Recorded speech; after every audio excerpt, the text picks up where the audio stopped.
Assalamu alaikum желі қолданушылары. Қалайсыздар, амансыздар ма?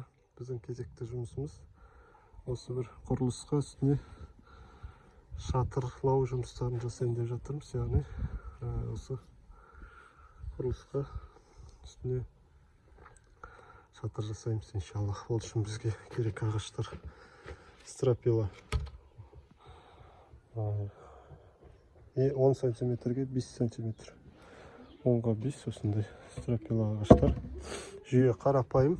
Осы биік нүктесіне ұзыннан ағаш қағылады, екі шетіне. Және сол ағашқа көлденең тағы ағаштар қағылатын болады. Оны жұмыстың барысында көрсететін боламын иншалла. Өзімен бірге болыңыздар. Так, айтып өткенде жүйе өте қарапайым. Ағаштар әуелде қаланған кезде бір тас артық қаланған.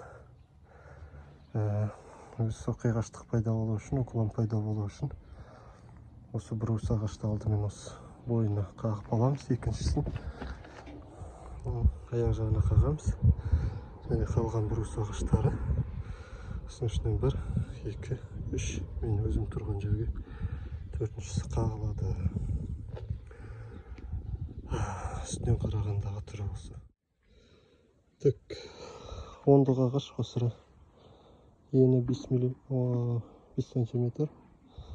Тастың ортасына қақтық жоғалып, что в дальнейшем алдағы уақытта осы тұсына сырттан келіп балшық ұрып жауып тастауға жақсы деп. Және тасқа орнатып жатырмыз. 10-дық бетон шеге. Қарапайым шеге емес.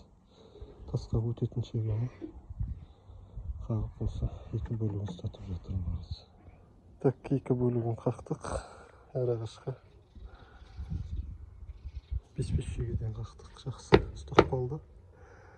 Енді көлденең түсетін ағаштарын қағатын боламыз иншалла. Так, ағаштарымызды қағып бастадық. Қағылып жатқан шегелер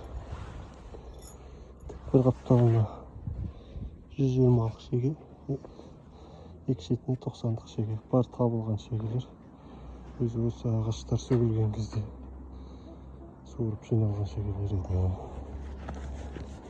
Сосын осы бір шетін жалпы бірдей қылып кеткен жақсы болады негізінде де. Тас қаланған таспен бізде жаңа тастың алдыңғы беті өлшеніп, мына ағаш артқы бетінің размері басқаша болып, бойы жетпей қалғасын кішкене ағашты ортаға қойып жіберу керек болып қалды.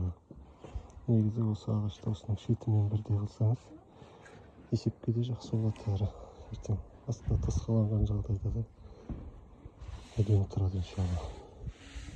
Осындай сол шегелерді айтып кетейін деп, 120-алық және 90-дық шегелер. Жалпы 100-дік шегелер болса да болып қалады.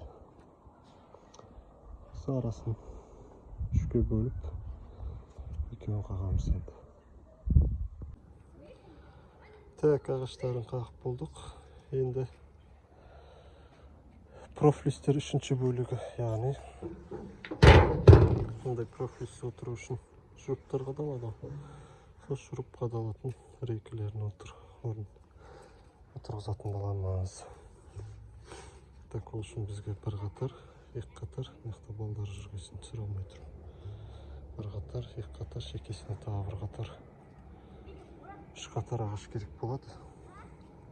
Сол ағаштарды осы шетінің өлшемімен алып аламыз. Екі шетіне бір 10 сантиметрде шығарып жіберсек болады. Яғни аққан жаңбыр қабырғаға тимес үшін кішкене шығарып жібере берген зиян жоқ.